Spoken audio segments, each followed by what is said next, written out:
جو بات گنتی کے کچھ دنوں سے شروع ہوئی تھی وہ سال ہا سال تک چلی ہے، کئی زمانوں میں بٹ گئی ہے۔ میں ان زمانوں میں لمحہ لمحہ تمہاری نظروں کے بن رہا ہوں، میں اب تک تمہارے جانے کا باقی نقصان گن رہا ہوں۔ مجھے زمانہ یہ کہہ رہا تھا کہ رائے گانی مبالغہ ہے، بھلا تمہاری جدائی کا دکھ زماں مکاں کو ہلا رہا ہے۔ بھلا ریلیٹیوٹی کی سائنس کسی کے مڑنے سے منسلک ہے؟ انہیں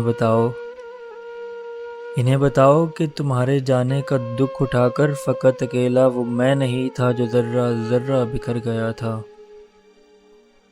تمہارے جانے کے کچھ دنوں میں ہمارا ہاکن بھی مر گیا تھا،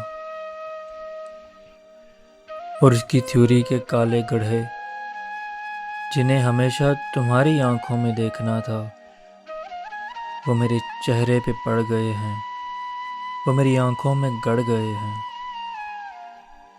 تمہارے جانے کے بعد سب کچھ ہی ایک 80 کے زاویے پہ پلٹ گیا ہے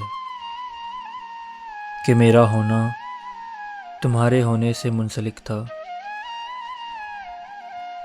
تمہاری آنکھوں کی روشنی تھی تو میں بھی دنیا میں ہو رہا تھا، تمہارے لہجے کے سر ملے تھے تو میں بنا تھا، تمہارے ہاتھوں کا لمس ہاتھوں کو مل رہا تھا، تو دیکھتا تھا ہمارے ہاتھوں ایٹموں میں دفع کی قوت کشش میں کیسے بدل رہی ہے۔ پر اب تمہاری نظر کہیں ہے، تمہارا لہجہ بھی نہیں ہے۔ تو تم بتاؤ میں کس طریقے سے اپنی ہستی کو نیستی سے جدا کروں گا؟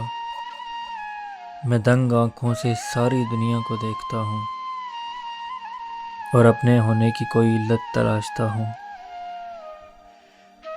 عجیب طرح کا بے نشاں بے مقام دکھ ہے، سمجھنے والے سمجھ گئے تھے یہ رائے گانی ہے، رائے گانی تمام صدیوں کا خام دکھ ہے۔ میں اب حقیقت سمجھ رہا ہوں، تمام دکھ تھا، تمام دکھ ہے۔ تمہیں بتاؤں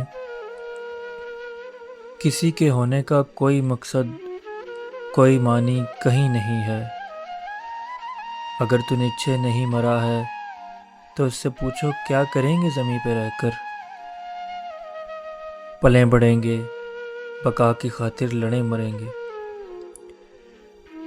پلیں بڑھیں گے، بقا کی خاطر لڑے مریں گے، پھر اپنے جیسے کئی جنیں گے اور اس جہاں سے نکل پڑیں گے۔ پھر اپنے جیسے کئی جنیں گے اور اس جہاں سے نکل پڑیں گے، جنہیں جنیں گے وہ سب کے سب بھی یہی کریں گے، پلیں بڑھیں گے، لڑے مریں گے، پھر ان کے بچے اور ان کے بچے اور ان کے بچے۔ یہ کیا تماشائے ہاؤ ہو ہے، یہ زندگی ہے تو آخ تھو ہے۔ اسی کراہت کے ساتھ میں کتنے زماں گزاروں، میں کس مروت میں رائے گانی کا دکھ گلے سے لگا کے رکھوں۔ تمہیں بتاؤں یہ اذیت بھی بے پناہ ہے۔